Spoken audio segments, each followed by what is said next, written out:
어, 잠시 그 시간표를 잠시 보시면요. 우리가 이번에 이제 여호수아부터 시작을 해서 끝날 때 보니까 열왕기 하까지 하고 마무리가 됩니다. 순서대로 하면은 이제 여호수아, 사사기, 룻기, 사무엘 상하, 열왕기 상하 이렇게 책이 되겠습니다. 일명 역사서라고 하죠. 본문이 성경 읽기에서 제일 좋은 통독 범위입니다. 드라마처럼 이야기로 되어져 있고요. 6월달 졸리기 쉬운데 그래도 이야기라서 좀 버틸만 하시지 않으실까 싶습니다. 전체적인 그 스토리를 좀 이해하시면 훨씬 더 좋을 텐데요. 그렇게 하기 위해서 크게 어려운 부분이 어디냐? 뭐 여호수아부터 차례대로 그냥 시간 순서대로 갑니다. 여호수아, 사사기, 룻기, 사무엘 상 하면서 이제 사울 왕, 다윗 왕 하면서 사무엘 하까지 가요. 열왕기 상까지 가면 이제 다윗의 아들 솔로몬까지 갑니다. 그리고 이제 11장에서 이제 솔로몬이 타락하면서 12장부터 분열 왕국으로 들어가죠. 그리고 이제 제일 정신없게 만드는 곳이 거기입니다. 분열 왕국에 웬 왕들의 이름이 그렇게 많이 나오는지. 총 39명의 왕이 등장을 하는데요. 이게 우리나라 조선시대 뭐 태종, 태세, 문단세, 예성, 인정, 임명세 한 줄로 가면 그래도 괜찮은데 이게 남과 북으로 나뉘어서 이렇게 가다 보니까 이게 이제 더 헷갈리게 되죠. 그래서 이번 그 분열왕국에서 제일 중요한 것 중에 하나가 왕들을 알아야 그 왕의 이야기를 알 수 있습니다. 그래서 지금 한 장씩 종이 다 받으셨죠. 이게 이제 앞면은 이스라엘 왕 목록이 있고요. 뒤쪽에는 유다 왕 목록이 있습니다. 그래서 이제 이 특강 들어가기 전에 사회 보시는 분은 반드시 이 노래를 한번 부르고 하시고 마음 같아서는 시험을 봐야 돼요. 왜 시험 안 보면 안 외우니까. 근데 이제 아멘이죠, 그렇죠? 외워야 이게 내 것이 되고 그렇지 않으면 늘 이걸 들고 다닐 수는 없고요. 외우는 방법은 자주 부르면 외워집니다. 자주 부르면 외워지고요. 나중에 이제 시간 좀 지나면 제가 그 왕들 이름을 하나씩 빈칸으로 해놓을 거예요. 그러면 그렇게 부르면 또 외워지고 이렇게 하니까 오늘 우리 피아노 반주자한테 반주 연습하라고 했어요. 이게 곡을 보시면 무슨 노래 혹시 들어보신 적 있으세요? 성경 목록가입니다. 성경 목록가. 그래서 크게 어렵지 않은 노래고요. 어렸을 때 배워보셨을 거예요. 한번 반주 한번 해주시고요. 유다 왕들을 적어도 이스라엘 왕은 못 외워도 괜찮아요. 그래도. 왜 이제 나중에 역대 상하를 가게 되면 이스라엘 왕들은 그렇게 중요하게 안 나오거든요. 적어도 유다 왕들은 다 외우셔야 돼요. 유다 왕들은. 지금 흑백으로 출력이 돼가지고 이게 지금 한 사람이, 두 사람이, 세 사람이 이렇게 모를 수도 있어요. 지금 화면에는 이렇게 색깔로 구분을 해 놨습니다. 이게 보통 3명씩 기록이 되어져 있습니다. 검정색 1명, 파란색 1명, 그 다음에 검정색 1명 이렇게 되어 있으니까 구분이 잘 안 되신 분들은 이렇게 밑줄로 이렇게 치시든지 이렇게 하셔서 이름을 이렇게 한번 기억을 하시면 좋겠습니다. 예, 반주 한번 해주시죠.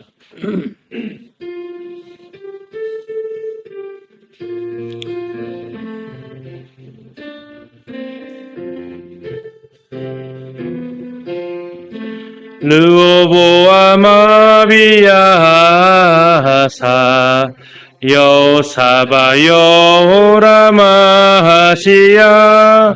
아달랴 요아스 아마샤 우시야 요다마스 히스기야 문하세 아몬 요시야 여호아스 여호야김 시드기야 유다 열왕 목록가 뒤로 가서요.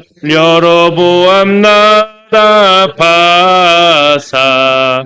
엘라시무리 오무리 아바시야 여호람 예후 여호아스 요아스 여로보암 이세 스가랴 살름 문하에 부가이야 베가 호세야 이스라엘 열왕 목록가.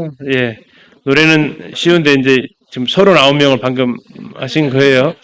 예, 이걸 어떻게 다 외워? 시간 가면 여러 번 해보면 외워집니다. 사회 보실 분들은 이제 시작하실 때 한 번씩 계속 반복해서 부르시면 도움이 되실 겁니다.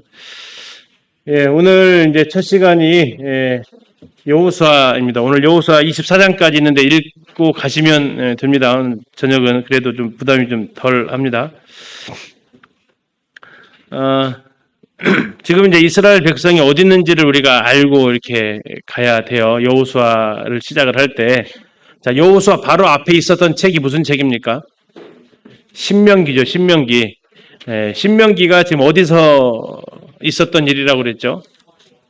모압 평지에서 있었던 일이다라고 이렇게 했습니다. 우리가 1월 달에 신명기를 이렇게 같이 보셨어요.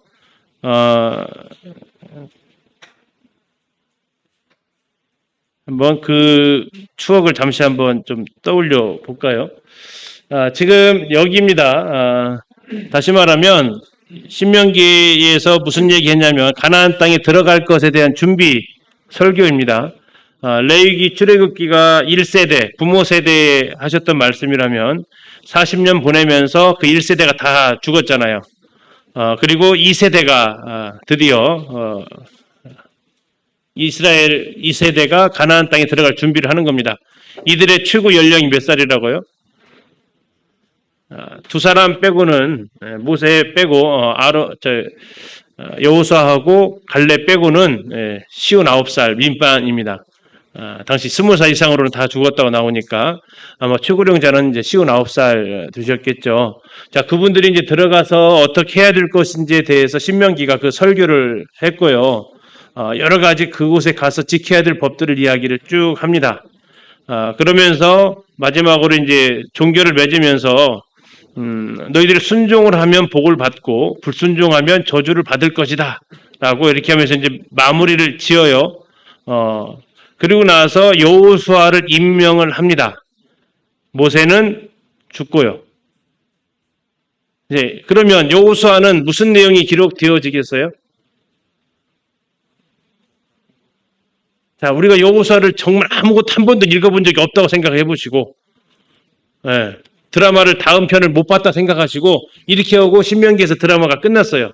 그 다음 드라마가 뭐가 나올까요? 예고편으로 나온다면. 자막으로 딱 뜬다면 무슨 자막이 뜰까요? 가나안 입성. 또 딱 슬로건이 뜨는 거죠. 과연 그들은 순종했을까? 이렇게. 과연 그들은 이 가나안 땅을 정복했을까? 그들에게는 무슨 일이 일어났을까? 하면서 이제 지금 모세가 신명기 모압 평야에서 신명기를 하면서 했던 많은 명령들, 그들은 과연 순종했을까? 혹 불순종했으면 어떻게 무슨 일이 일어날까? 순종했으면 과연 어떻게 할까? 이제 이것이 펼쳐지는 거죠. 그리고 과연 여호수아는 모세의 뒤를 잘 이어갔을까? 하는 것이 이제 우리가 신명기를 읽고 여호수아를 전혀 모른다고 했을 때 상상해 볼 수 있는 그 다음에 이야기 전개라는 겁니다. 자, 그걸 바탕으로 했을 때 이제 아시니까 그들은 어떻게 순종했습니까? 순종해서 복을 받았습니까? 불순종의 저주를 받았습니까? 가나안 땅 들어갔을 때 어때요? 순종도 있었고 불순종도 있었죠. 처음에는 순종을 잘 했습니다. 첫 번째 불순종했던 사건이 뭐죠? 가나안 땅 들어가서 아무것도 여리고성에서 아무것도 취하지 말라고 했을 때 취하죠. 그러면 결국 그들이 아이성 전투에서 지게 되는데 그것의 원인은 뭐였습니까? 불순종이었다라는 겁니다. 아간의 범죄지만 신명기로 다시 돌아가면 결국 그것은 불순종했기 때문이다라는 거예요. 신명기에서 얘기했잖아요. 순종하면 복을 받을 것이고 불순종하면 저주를 받을 것이다라는 겁니다. 그러면 여리고성 전투에서 승리했던 이유는 뭡니까? 순종의 결과였다라는 겁니다. 자, 그리고 그것을 잘 알려주는 것이 여호수아 전투 전에 여호와의 군대 장관이 나타나서 여호수아한테 이 전쟁을 어떻게 할 것인지에 대해서 이제 말을 해주는 장면이 등장을 하게 되죠. 결국 이제 여호수아서를 이해하려면 신명기 마지막에 어떻게 끝나는지를 우리가 알고 넘어가야 된다. 신명기에서는 결국 그들에게 하나님 말씀에 순종해야 너희들이 들어갈 가나안 땅에서 복을 받을 것이고, 만약에 그곳에 들어가더라도, 약속 땅에 들어가더라도 불순종하게 되면 너희들에게 저주가 임할 것이다 라는 겁니다. 그리고 그것의 총책임자로 누구를 세웠다고요? 여호수아를 세웠다라는 겁니다. 자, 이렇게 해서 이제 우리가 이 신명기를 바탕으로 기억하시면서 여호수아로 이렇게 넘어가려고 합니다. 그들이 있는 곳은 모압 평지였고요. 그리고 이제 그들이 가서 얻으려고 하는 땅은 가나안 땅입니다. 그리고 그 첫 관문이 여리고이고요. 그런데 이 여리고를 가려면 건너야 될 강이 하나 있었는데 그것이 요단강이었다라는 겁니다. 그래서 오늘 첫 번째 특강 시간에는 이 요단강 그리고 여리고를 점령하기 위해서 그들이 베이스 캠프를 쳤던 길갈에 대해서 좀 말씀드리고, 그리고 이제 여호수아의 전체적인 그 흐름을 좀 살펴보도록 하겠습니다. 지금 밑에 있는 바다가 무슨 바다였죠? 사해 바다입니다. 그리고 이 사해를 연결해주는 갈릴리에서부터 쭉 내려오서 사해까지 연결해주는 이 강 이름이 요단강이라겠습니다.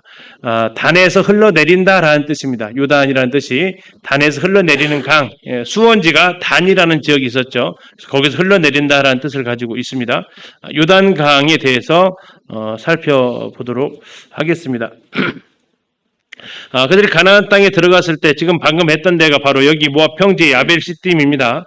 여기에서 출발을 해가지고 이 요단강을 건너서 여리고를 정복을 해야 되는 거죠. 그렇게 하기 위해서 지금 그들이 길갈에 베이스 캠프를 치는 겁니다. 자, 이 여호수아가 모세의 뒤를 이었다라고 했잖아요. 여호수아가 모세의 뒤를 이었다. 그러면 그들의 여호수아에게서 제일 중요한 것 중에 하나가 뭐냐면 모세하고 그가 얼만큼 비교가 되는가 하는 부분입니다. 자, 모세는 뭘 건넜죠? 홍해를 건넜죠. 모세는 홍해를 건넜어요. 근데 여호수아는 뭘 건너요? 요단강을 건넌다라는 겁니다. 그래서 지금 첫 번째 관문이라는 거죠.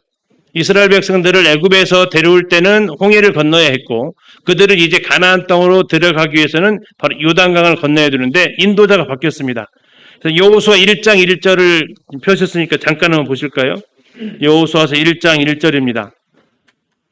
1장 1절 같이 한번 읽어보실까요? 시작. 여호와의 종 모세가 죽은 후에 여호와께서 모세의 수종자 눈의 아들 여호수아에게 말씀하여 이르시되, 지금 우리가 지금 역사서라고 했습니다. 역사서의 가장 큰 흐름 중에 하나는 누가 죽어야만 돼요. 죽으면 그 다음 세대가 일어난다라는 겁니다. 나중에 우리가 읽어보게 될 사무엘 열왕기서도 다윗이 죽은 후에 솔로몬이 일어나게 되고요. 다음에 아합이 죽은 후에라고 하면서 열왕기서가 이렇게 열왕기 하가 시작이 됩니다. 이렇게 누군가 죽은 후에 이야기는 전개가 되어져 가는데 여호수아서의 출발은 모세가 죽은 후에였다라는 거고, 그러면서 여호수아가 등장을 하는데 그가 바로 요단강을 건너게 되는 첫 번째 그에게 책임이 주어졌다라는 겁니다. 자, 이걸 어떻게 건널 것인가? 자, 모세는 가나안 땅 들어가기 전에 정탐꾼을 보냈습니다. 몇 명을 보냈어요? 12명을 보냈어요. 자, 여호수아도 정탐꾼을 보낼까요? 보내죠. 네. 그런데 좀 달라요, 인원이. 몇 명 했어요? 2명만 보냅니다. 벤치마킹을 한 것 같긴 한데 같은 실수를 반복할 수는 없다라는 거였어요. 숫자가 많다고 좋은 건 아니었다라는 것 같습니다. 그러면 12명 중에 이제 2명만 보내는데, 이제 그 차이점이죠. 모세하고 여호수아의 차이점. 여호수아가 이제 2명을 선택했을 때 어떠한 사람을 선택을 했을까 생각 한번 해보실 필요가 있어요. 왜 12명이 아니라 2명을 선택해? 그 2명은 도대체 어떤 기준으로 선택을 했을까 하는 겁니다. 12명 중에서 자기하고 여호수아하고 갈렙만 하나님 편에 섰잖아요. 역시 그러면 이 들어갈 때 어떤 사람을 골랐을까요? 굉장히 믿음의 사람들을 아마 골랐을 것입니다. 용모는 어땠을까요? 용모. 아마 괜찮은 사람 골랐을 겁니다. 이 광야 생활은 굉장히 꾀죄죄한 생활을 할 수밖에 없잖아요. 물이 없는데. 근데 이 여리고는 굉장히 문명화된 도시였고 거기에서 바로 티나면 안 되잖아요. 지금 뭐 하러 가죠? 정탐하러 가니까 그래도 가장 비슷한 사람 골랐을 거고요. 안 들킬 만한 사람 골라서 갔을 겁니다. 그런데 웬걸 가봤더니 다 알고 있었어요. 그렇죠? 다 알고 있었어요. 누가 알고 있었어요? 라합이 봤어요. 바로 알아챘어요. 그리고 소문이 다 퍼졌어요. 여리고성 그 왕 앞에서도 정탐꾼 왔다. 들어왔다는데 누구냐 이렇게 소문이 퍼질 정도로 상당히 좀 서툴렀던 고르고 골랐는데 2명이 가서 봤더니 눈에 너무나 잘 띄는 그러한 사람들이었던 것 같습니다. 아무튼 이렇게 해서 2명을 데리고 가면서 같은 방법을 택하는 것 같지만 약간의 차이점을 두고 있었죠. 그리고 나서 이제 여리고성을 이제 들어가게 되는데 첫 번째 관문이 바로 이 요단강이었다라는 겁니다. 자, 이 요단강을 건널 때의 날씨가 있는데요. 이 날씨가 우리나라는 봄, 여름, 가을, 겨울이라고 말하기가 이제 좀 어려워졌어요. 우리나라 거의 이제 여름과 겨울만 남아 있는 것 같아요. 그렇죠? 이스라엘도 이렇게 2가지 기후만 있습니다. 뭐와 뭐요? 건기와 우기였다라는 거죠. 자, 그러면 이때에 요단강을 건너갈 때 건기가 좋을까요? 우기가 좋을까요? 건기가 좋다라는 겁니다. 왜요? 물의 양이 적으니까. 그러면 하나님은 과연 그들을 건기 때 들여보냈을까요? 우기 때 들여보냈을까요? 왜요? 하나님 지금 장난꾸러기셔서. 그때가 성경에서는 무슨 시기라고 나와 있어요? 한번 찾아보실래요? 그때가 무슨 시기였다고? 이게 뭐라는 게, 찾아보시라고요. 어디 있었는데, 그쵸? 시간 부족한 건 늘 좋으니까. 3장 15절 한번 보세요. 3장 15절. 3장 15절. 자, 요단이 무슨 시기라고요? 곡식 거두는 시기. 그때는 항상 언덕이 넘쳤대요. 뭐가 언덕에 넘칠까요? 물이 언덕에 넘쳤다라는 겁니다. 그럼 물량이 많았다라는 거예요. 곡식 거둔다는 얘기, 흔히 예전 성경에서 이제 몸에 거둔다고 했는데요. 밀과 보리 추수기라는 얘기예요. 그러면 우기의 끝이에요. 우기의 끝이면 강수량이 많아요, 적어요? 그동안 모아놓은 강물이 계속해서 6개월간 모인 거예요. 그리고 그 물이 계속 내려오니까 상당히 양이 많았던 시기였다라는 거죠. 건기 때, 건기의 끝에 건넜으면 훨씬 더 쉬웠을 거예요. 근데 그 건기의 끝이 언제인지 아세요?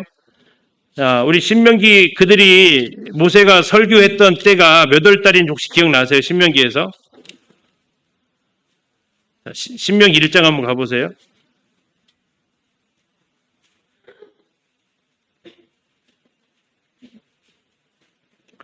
신명기 1장 3절입니다. 자, 몇 월 달 나와 있습니까? 11째 달, 그 달, 첫째 날. 설교 안 하고 건넜으면 훨씬 쉬웠어요. 설교 안 하고 건넜으면 훨씬 쉬웠다고요. 그런데도 주님은 시간을 주시면 설교하시고 물이 불어날 때까지 기다리세요. 그리고 나서 그때 건너가라고 하세요. 그때가 무슨 시기라고요? 제가 뭘 건드렸을까요?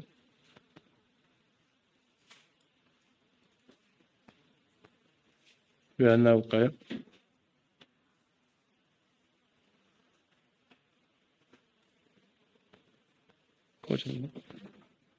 뭐 건든 건 없는데?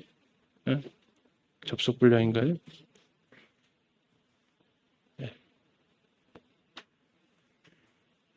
나왔어요. 그래서 이제 이 물이 많을 때 주님은 건너게 하셨다. 왜 그랬을까요? 한번 더 생각해 보면 신명기 말씀 가지고 생각해 봐야 된다겠어요. 뭐 하라고요? 순종은 하기 어려운 명령일 때 그 진가가 나옵니다. 누구나 다 할 수 있는 거 순종하는 건 쉬워요. 그러나 상황이 여의치 않을 때 순종하는 건 그만큼 더 어려움이 있죠. 아마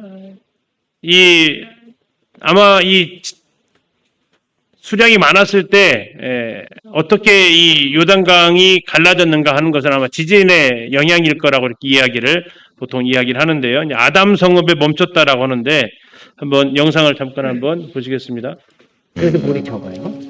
자, 저기가 이제 여리고 앞에 요단강이니까 이스라엘 조 지역을 지났잖아요. 그쵸. 자, 저기서부터 물이 어디까지 쌓였다고 할까? 아담. 네.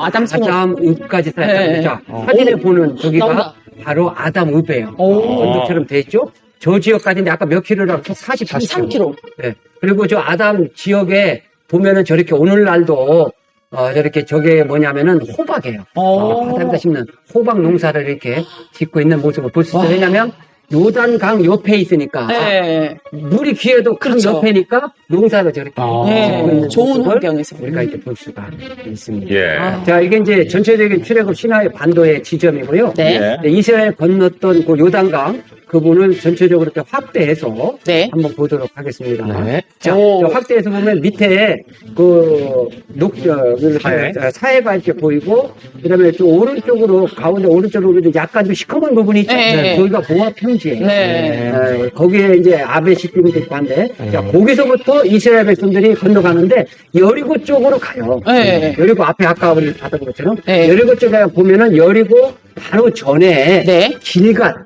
길갈이라고 하는 곳에 이제 진을 치게 되죠. 네, 네. 그러니까 지도로 보면 저렇게 확인을 할 수가 있습니다. 네. 예. 오. 자, 저렇게 되어진 곳에 이제 진을 치게 되는데요. 이게 이제 방금 보셨던 거죠. 현재 요단강이 이렇게 생겼습니다. 가운데 강이 이렇게 쭉 흘러가고 있죠. 넓어요, 좁아요?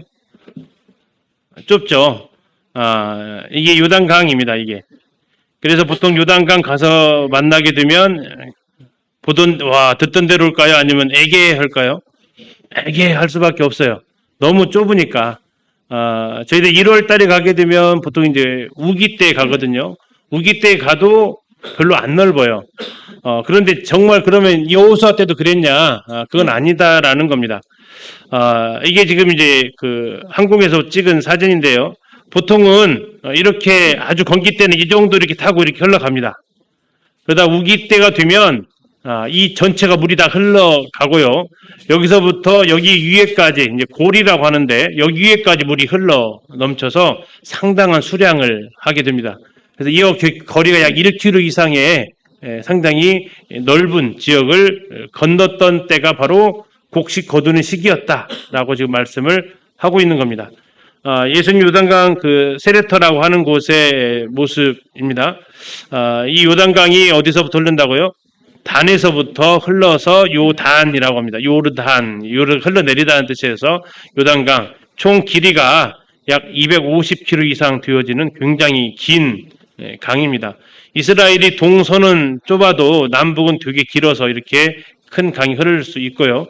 왼쪽 오른쪽 다 살펴봐도 또 정면을 살펴봐도 그렇게 넓다라고 하는 모습은 볼 수 없습니다. 이게 지금 요르단 땅이고요. 여기는 이스라엘 땅입니다. 그래서 국경선 역할을 하는 것이 바로 이 요단강인 거죠. 자, 2012년도의 모습인데 물 양 한번 보실래요? 많아요, 적어요? 그래도 좀 적은 편이에요. 이또 우기인데 2018년도 갔을 때, 자, 이 높이를 잠깐 한번 보셔야 돼요. 어디 높이냐면 이 높이입니다. 이 높이. 자, 보셨죠? 지금 난간이 있죠? 자, 2018년도에 갔습니다. 어때요? 없죠? 난간이 이제 쑥 숨어버렸어요. 그만큼 물이 양이 많이 늘어났다라는 거고요. 그리고 2020년도에는 요르단 쪽으로 저희들이 가봤어요. 아까 이 지붕 혹시 보셨던 기억이 있으세요? 이 지붕입니다. 이 지붕이 2020년도에 갔을 때는 이거밖에 안 남았어요. 그러니까 이제 매해 수량이 다른 거고요. 비가 얼마나 왔느냐에 따라서 이 형태가 다르다라는 걸 알 수 있습니다. 이게 2013년도에 비가 많이 왔던 때가 있었습니다. 이게 지금 이스라엘 쪽인데요. 이스라엘 쪽에서 여기에다가 나무 판자를 못을 박아놨어요. 무슨 표시냐면 2013년도에 물이 여기까지 차 올랐다라는 겁니다. 이게 최근의 일인데도 불구하고 상당히 많은 비가 왔을 때는 수량이 여기까지 올라갔다라는 거죠. 근데 아까 방금 보셨던 대로 그 수량이 지금 여기거든요. 아까 그 표 있는 데가. 그럼 여기서부터 약 1m 이상, 그냥 2m 이상 물이 더 올라와야만 찰 수 있는 거니까 상당히 이제 많이 있었던 거고요.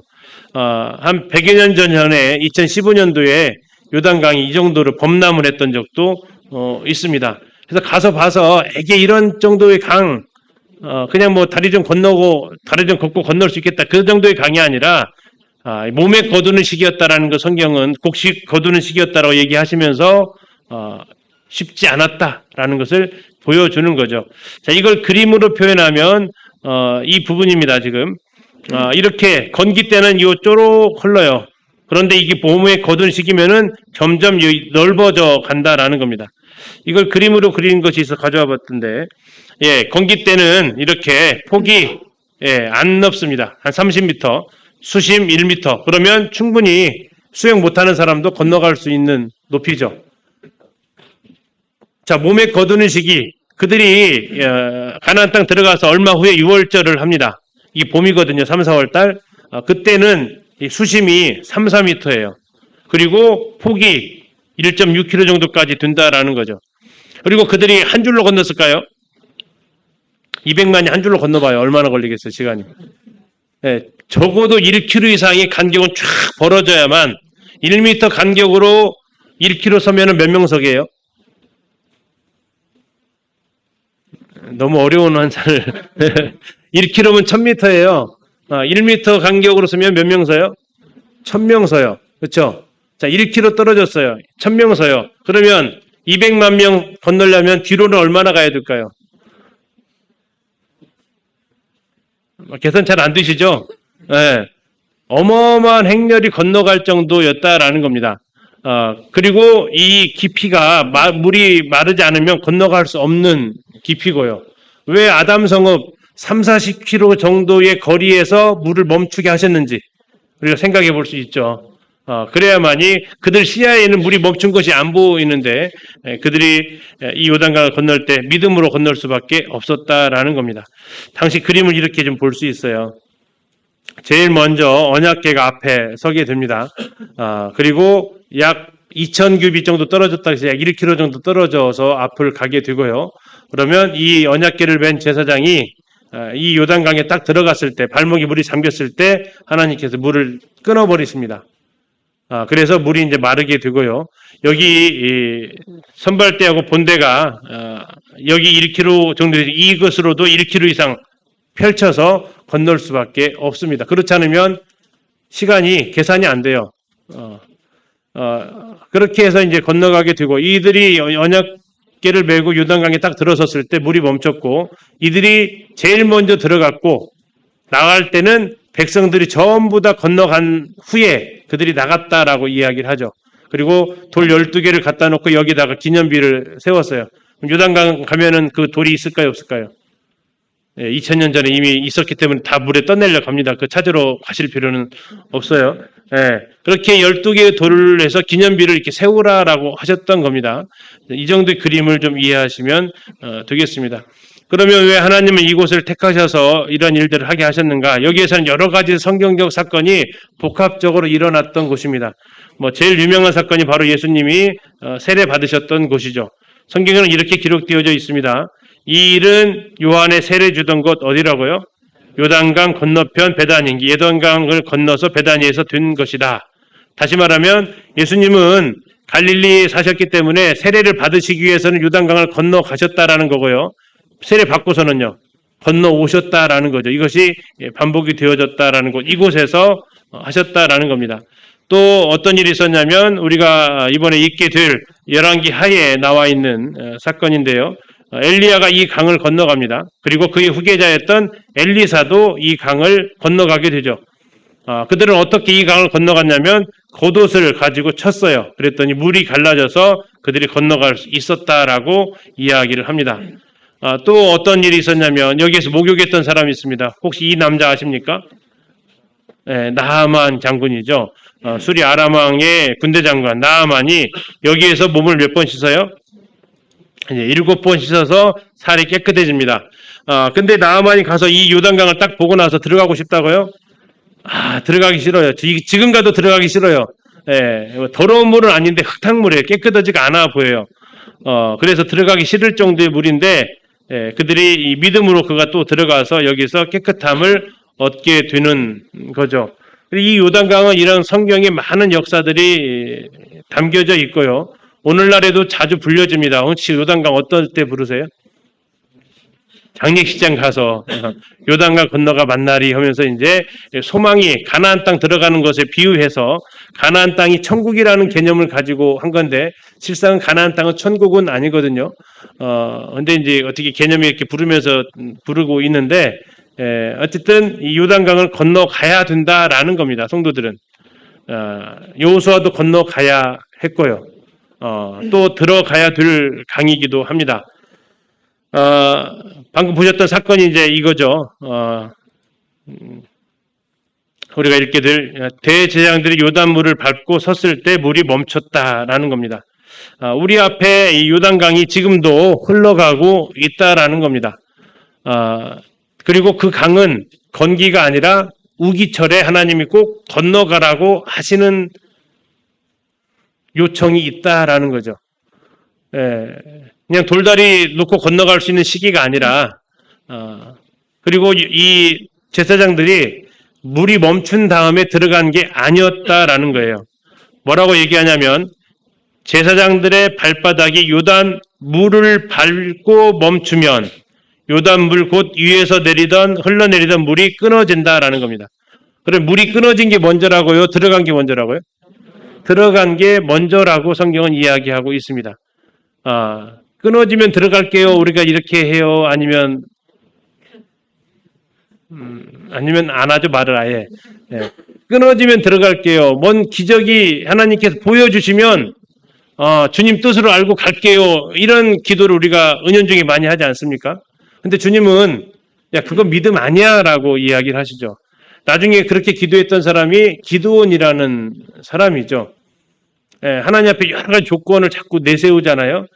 그게 과연 그런 믿음이냐 하는 거죠. 하나님은 지금 여호수아에서 순종하면 복 받는다라는 것을 지금 테스트하는 시간이에요. 그들에게 순종한다라는 것은 물 끊어진 다음에 거기 가서 있는 것은 어려워요, 쉬워요? 근데 우리는 자꾸 쉬운 것을 요청을 해. 하나님이 먼저 좀 움직여 봐요. 그러면 제가 움직일게요. 이것이 이제 우리가 보통 하는 기도가 되어지더라 이거죠. 그러나 하나님은 얘기하십니다. 아니, 네가 먼저 발로 밟아봐. 네가 내 말에 순종하는지. 그러면 내가 물을 끊어줄게. 이게 늘 이 싸움이죠. 우리 삶에 지금도 지금 혹시 건너야 될 요단강이 있는데 지금 하나님이 물 언제 끊어주는가라고 기다리시는 어떤 상황이 있을지 모릅니다. 안 끊어져요. 언제 끊어져요? 담궈야 끊어져요. 담궈야 끊어진다라는 것이 오늘 우리가 이제 이 요단강 앞에서 생각해 볼 첫 번째 내용이 되겠습니다. 자, 이 요단강을 건너면 어디 간다고요? 여리고에 들어가게 됩니다. 여리고. 이게 지금 여리고성의 그 복원도입니다. 자, 여기 어디쯤인가 기생 라합이 살고 있을 거예요. 어디쯤 살았을까요? 아마 이 성벽에 붙여 살고 있었을 거예요. 이제 쭉 뺑 둘러져 있어가지고, 이게 지금 동쪽이거든요. 이게 서쪽이고, 이게 남쪽, 북쪽입니다. 어디가 살았을까요? 고고학자들도 궁금했습니다. 과연 어디가 기생 라합의 집이었을까? 자, 찾는 비결을 하나 한번 찾아보세요. 무슨 비결이 있을까요? 자, 기생 라합의 집은 성벽과 맞대어서 지었습니다. 이게 힌트예요. 라합의 집을 찾을 때 무슨 단서를 가지고 찾을까요? 너무 어려워. 객관식으로 드릴까요? 객관식 드릴게요. 많이 무너진 곳에 가서 찾는다. 안 무너진 곳에 가서 찾는다. 무너지면 죽으라고요. 무너지면 지진 나서 죽으라고. 기생. 건진 받기 전에 죽어요. 그 집이 보존이 되어야 살 거 아니에요. 그래서 고고학자들이 찾은 것은 성에서 가장 회파가 덜 된 곳을 찾습니다. 그곳이 어디냐면 이 북쪽이에요. 그래서 아마도 기상행 라합의 집은 북쪽이었을 가능성이 크다라고 지금 추측을 하는 겁니다. 왜냐하면 지진이 아마 지진으로 무너졌을 것이다. 또는 이제 어떤 요즘 과학자들은 그 지진도 있지만 공진도 있대요. 공기에서의 흔들림도 있대요. 그래서 실제로 공진으로 인해서 이 다리가 무너지는 일도 외국에서는 있었거든요. 아무튼 무너져 내리면 살려준다겠지만 무너져 내리면 라합 죽을 거니까 그래도 집이 가장 잘 보존되었던 곳에 그곳에 라합이 있지 않겠냐. 하나님께서 보호하셔서 그곳에 이렇게 있지 않겠느냐 하는 거죠. 그래서 찾은 곳이 북쪽이라고 이야기를 하는데 뭐 이것은 그냥 추측이니까 이랬던 도시가 이렇게 됩니다. 예, 이랬던 도시가요. 어떻게 해요? 이렇게 된다고요. 지금 이제 현재 여리고성의 모습이죠. 그러면 여기에 아마 있지 않았을까 싶은 겁니다. 자, 드론으로 한번 잠시 한번 보도록 하겠습니다.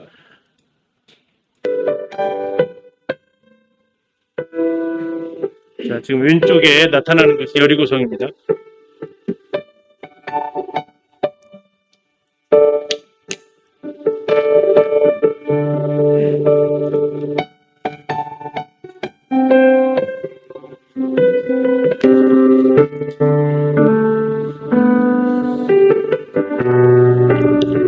저 맞은편에 지금 모압 평야가 보여지고 있고요. 여기서 이제 건너오는 겁니다. 이렇게 이스라엘이.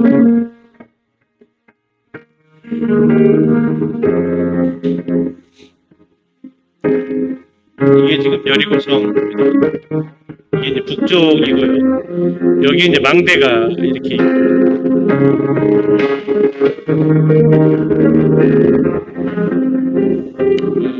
라합의 집터가 이 근처 북쪽 쪽에 있지 않을까 싶습니다.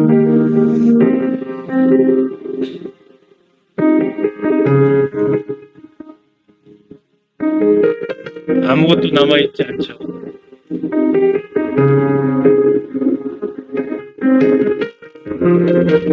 근데 성이 커 보여요? 작아 보여요? 작아 보여요? 자, 그들의 평가는 어땠을까요? 여리고에 대한 평가. 여리고성을 그들이 봤을 때 그 평가는 어땠을 것 같으세요? 여리고성.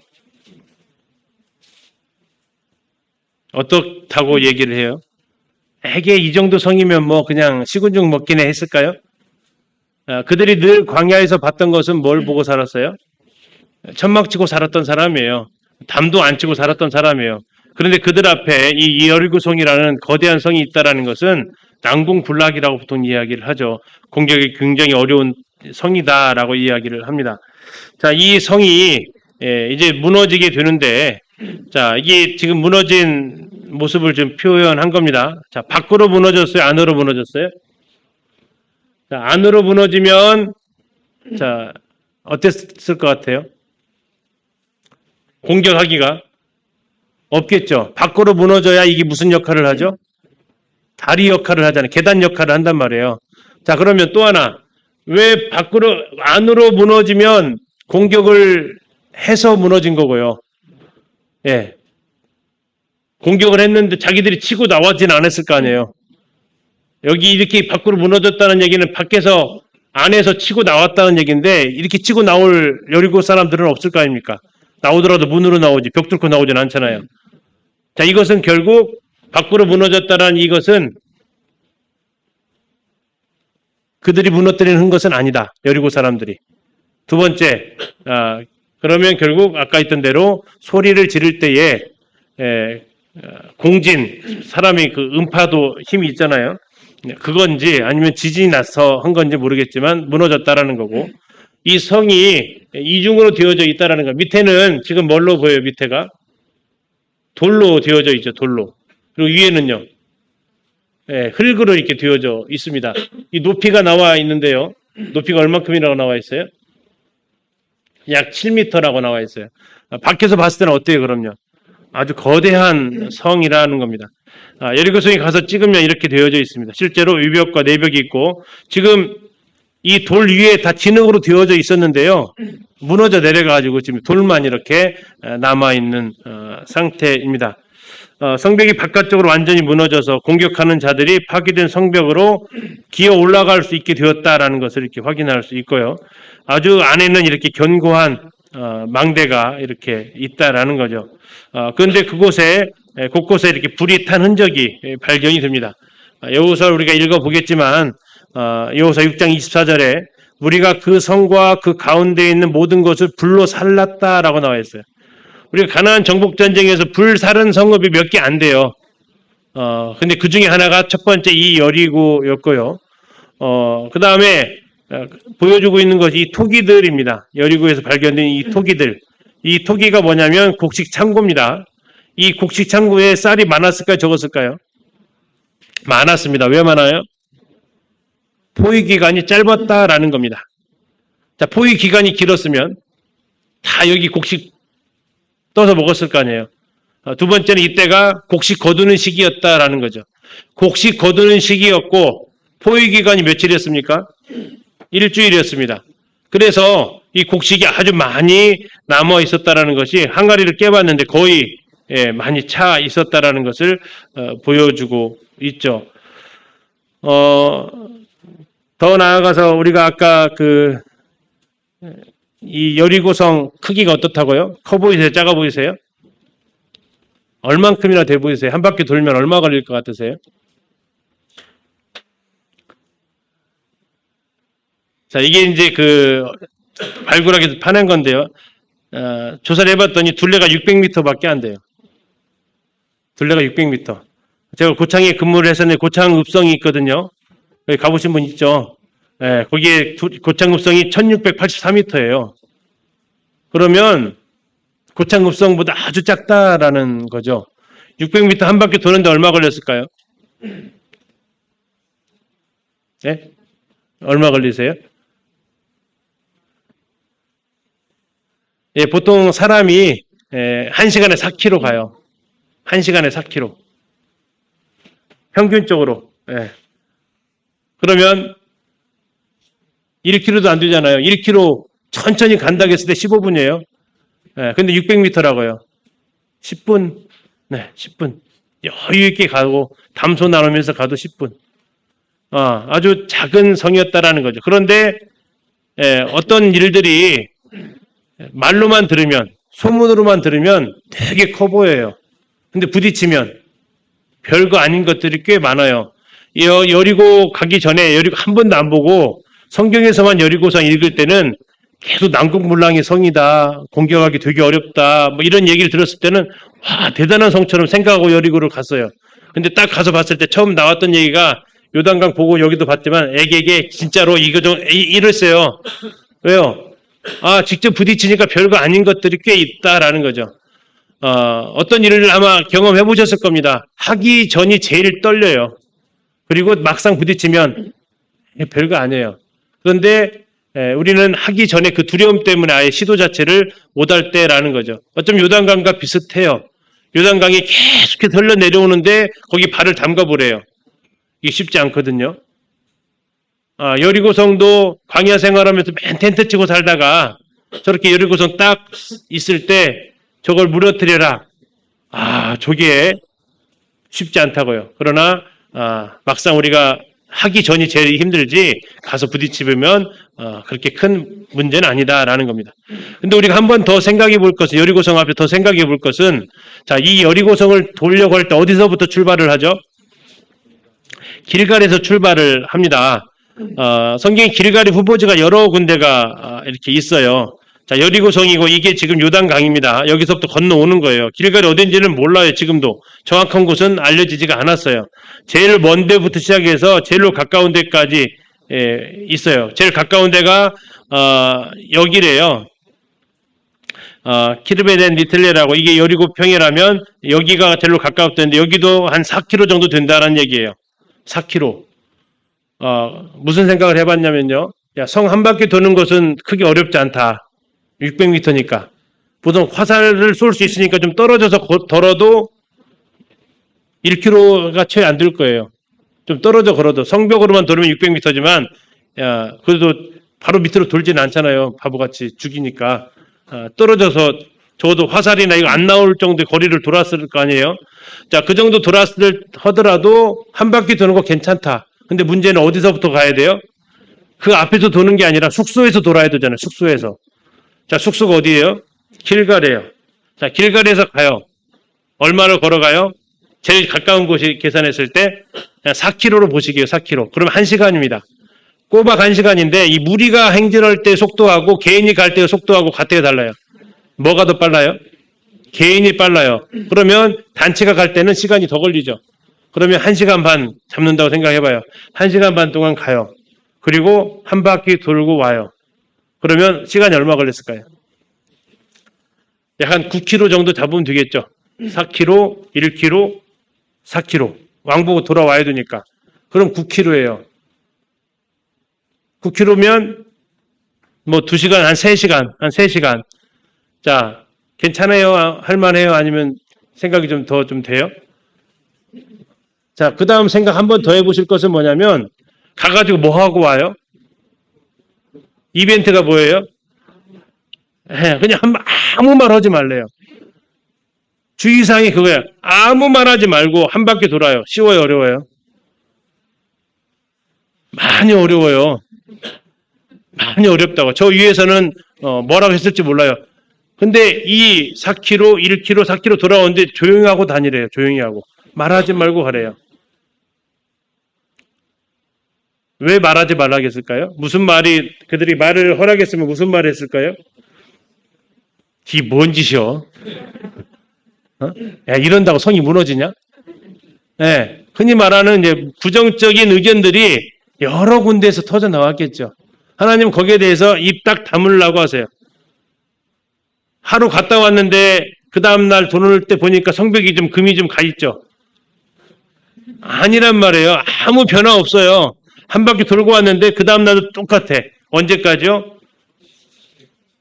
7일째 6바퀴 돌을 때까지, 한 7바퀴 돌을 때까지 변화가 없다고요. 그런데 그 길을 계속해서 매일 반복해서 하는 거 어떠세요? 쉬운 일이 결코 아니구나라는 겁니다. 그냥 우리는 읽으니까 아니 한 바퀴 도는 게 뭐가 어려워, 싸우라는 것도 아니고 싸우는 게 차라리 더 쉬워요. 예. 저기 최근에 장례식장 갔다 왔는데요. 김제에서 장례식장이 있는데 강릉에서 왔어요. 예. 5시간 걸렸대요. 와서 30분 얘기하고 또 5시간 걸려서 갔대요. 한 번인 게 하죠. 그 다음날도 내려오라면요. 그 사람 뭐라고 할 것 같아요? 예, 당장 표시 나시네요. 예. 일주일간 그렇게 매번 지인들 돌아가셨다 이렇게 일주일간 내려오라고 하면 어떨 것 같아요?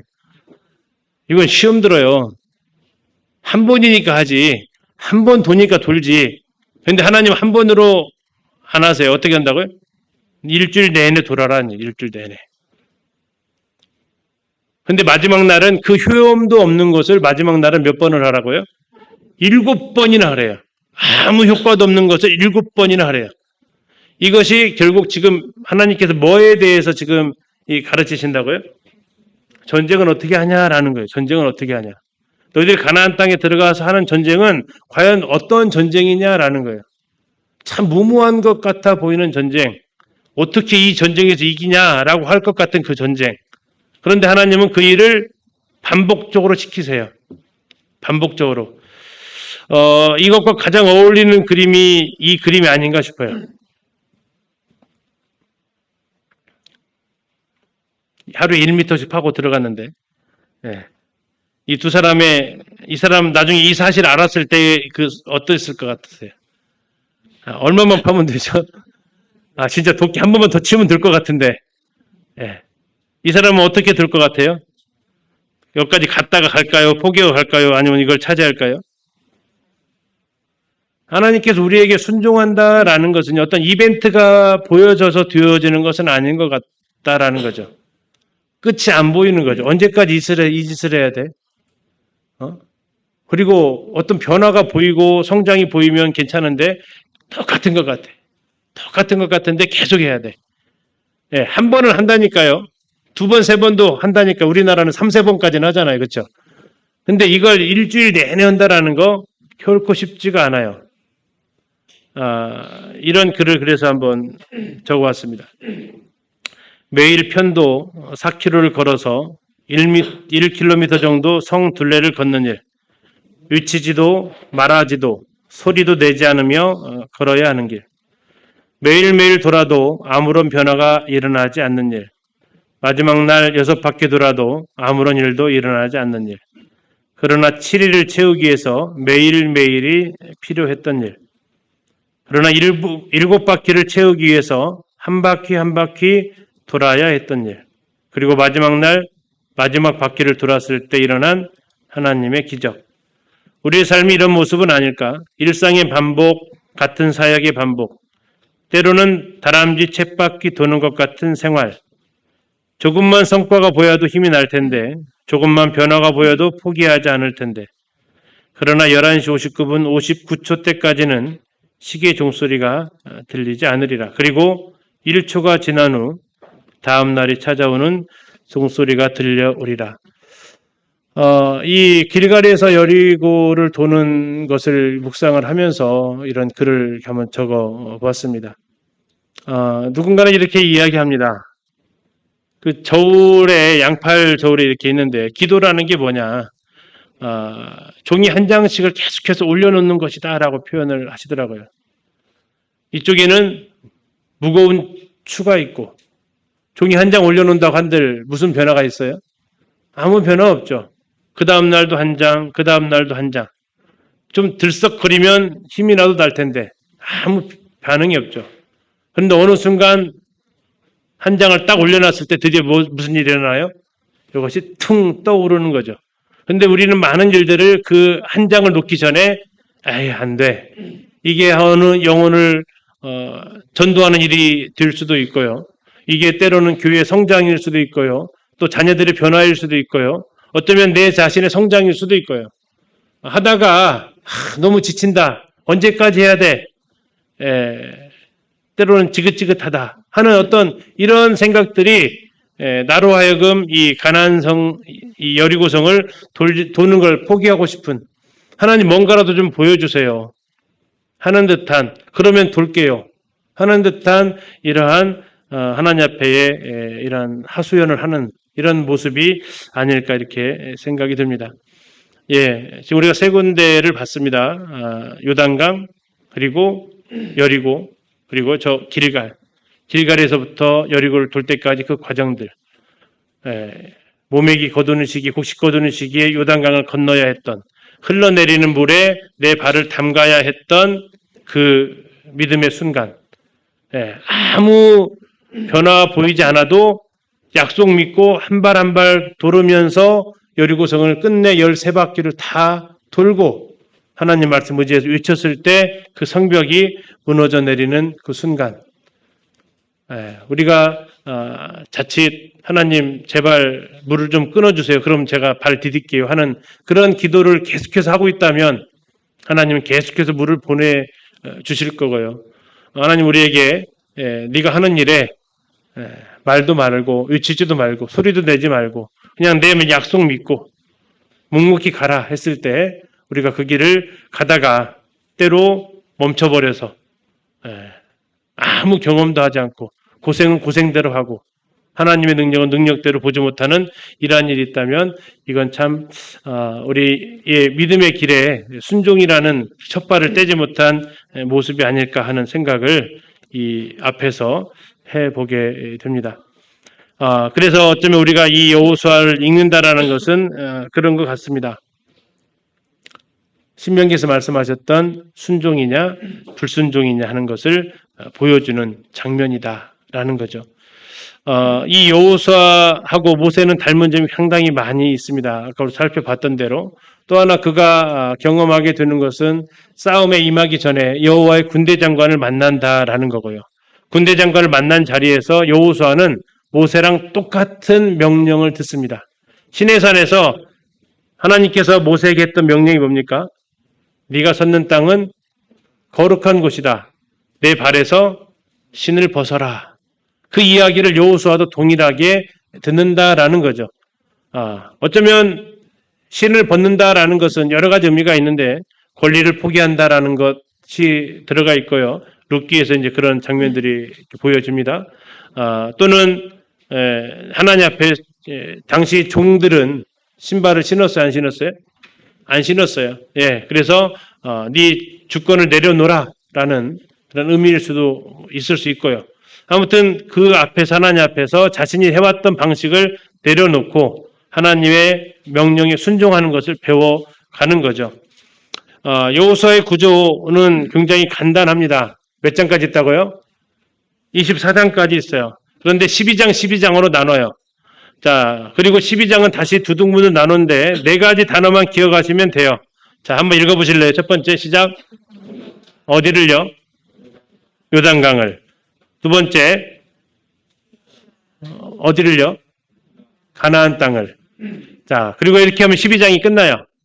그 다음에 세 번째요. 무엇을요? 가나안 땅을. 왜 가나안 땅 취했으니까 나눠라 이거죠. 그 다음에 마지막은요. 누구를요? 여호와를 섬겨라. 이게 끝나요. 쉽죠? 그렇죠? 여호수아는 굉장히 이게 쉬운 책입니다. 어렵지 않으세요. 다만 뒷부분에서 이 나눌 때 좀 어려워요. 어려운 게 아니라 재미가 없어요. 왜요? 재미가 없어요? 내 땅은 하나도 없어요. 예. 앞만 찾아봐도 내 땅은 하나도 없어요. 그래서 재미가 없어요. 그럼 우리가 여기서 배울 교훈들이 있다가 중요한 교훈이 있습니다. 그때 좀 살펴보도록 하고요. 자, 12장은 나누는데 건너라라는 것, 요단강을 건너라라는 겁니다. 그래서 요단강을 건너는 내용이 3장까지 나와요. 다음에 취하라라는 거예요. 가나안 땅 정복을 하는데 4장, 5장은 싸움 기술을 알려줘요. 4장, 5장이 가르쳐주는 게 싸움 기술이에요. 싸움 기술. 자, 무슨 싸움 기술을 가르쳐주냐면 순종의 기술이에요. 순종의 기술. 첫 번째가 전쟁을 나가는데 할례부터 받아라라고 해요. 상식적이지 않습니다. 왜 상식적이지 않아요? 할례 받으면 보통 3일에서 일주일간 남자가 힘을 못 써요. 흔히 말하는 포경수술 하게 되면 움직이질 못하는데 전쟁 앞두고 그렇게 하면은 이건 죄송합니다. 미친 짓이에요. 죽으려고 작정한 거라고요. 근데 그거부터 순종하라는 거예요. 다시 말하면 이거 하면 죽는데요. 죽어야 산다라고 요구를 하시는 거예요. 전쟁 앞두고 할례 받는 사람들이 어디 있어요? 죽어요. 그래야 산다라고 하세요. 순종부터 가르쳐 주세요. 취하는 방법. 두 번째, 군대 장관 만나세요. 발에서 신벗으래요. 그게 네가 전쟁할 수 있는 길이다라고 해요. 그리고 샘플 전쟁이 여호수아 여리고 전쟁이에요. 시키는 대로 해요. 잔말 말고 입 다물고 시키는 대로만 해. 이게 전쟁이에요. 그리고 실패를 통해서 가르쳐 주세요. 봐봐, 말 안 들으니까 패하지. 손대지 말라겠는데 손대, 패하지. 더 나아가서 이 출애굽기와 신명기에서 가르쳐주고 있는 것 중에 하나가 11조가 있습니다. 곡식의 초산물. 6월절에서 가르쳐줬던 게 뭐예요? 맏아들은 누구 거다? 하나님 거다. 모든 가축의 처음 난 것은 누구 거다? 하나님 거다. 곡식 열매의 처음 건 누구 거다? 하나님 거다. 가나안 땅 들어가서 첫 번째 열매가 뭐예요? 여리고. 여리고는 누구 거다? 하나님 거다. 하나님께 손대면 죽는다. 여리고에 있는 것들을 손댔다는 얘기는 지금 불순종도 불순종이지만 하나님 거에 손댄 것이 돼요. 첫 번째 것은 하나님 거라고요. 그런데 그들이 거기에 손을 댔을 때 하나님의 심판을 받게 되죠. 여리고라는 그곳에서 나와 있는 아간이라는 사람이. 아무튼 이렇게 하면서 하나님께는 계속해서 순종의 길이 승리의 길이다. 나중에 이걸 잘 보여주고 있는 책이 다음에 통독할 때 하겠지만 역대상하에 나와 있는 유다의 전쟁의 그 모습들이 나옵니다. 유대 전쟁에서 과연 그들은 어떻게 승리했느냐? 싸움 기술을 연마해서 절대 아니다. 순종해서 이겼다라는 겁니다.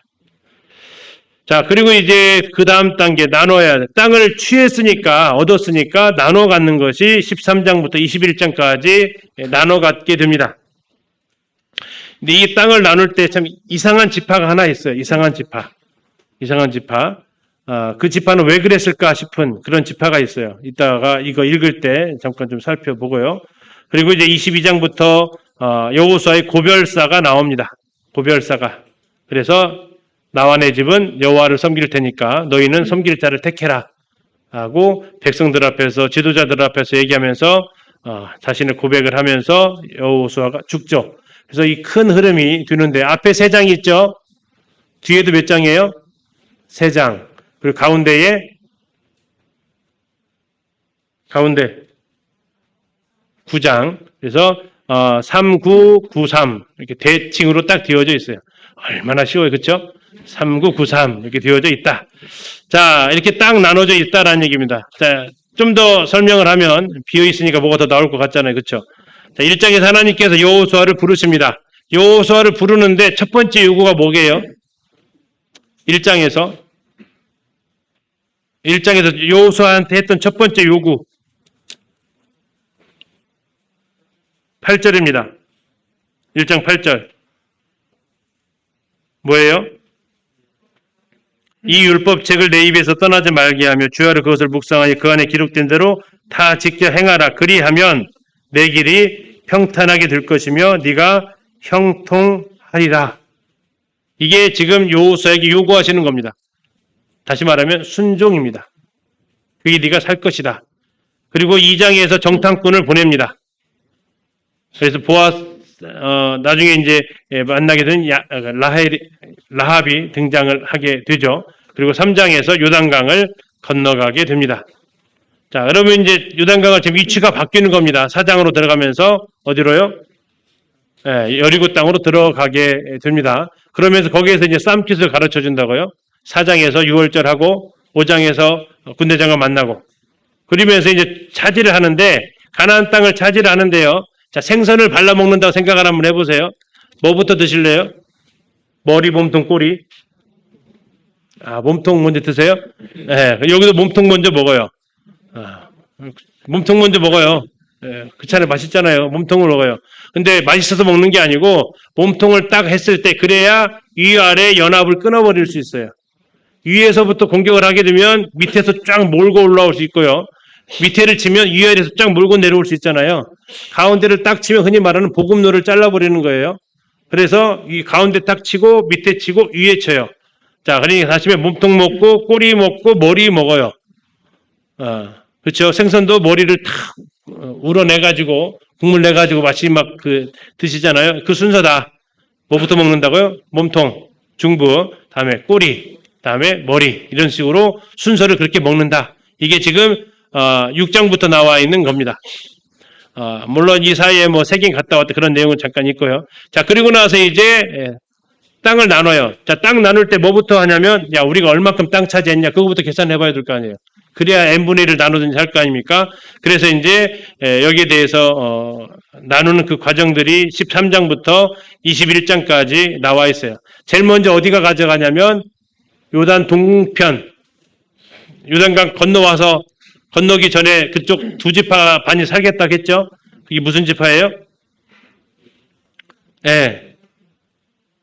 루벤 지파, 갓 지파, 므낫세 반 지파 일단 살고요.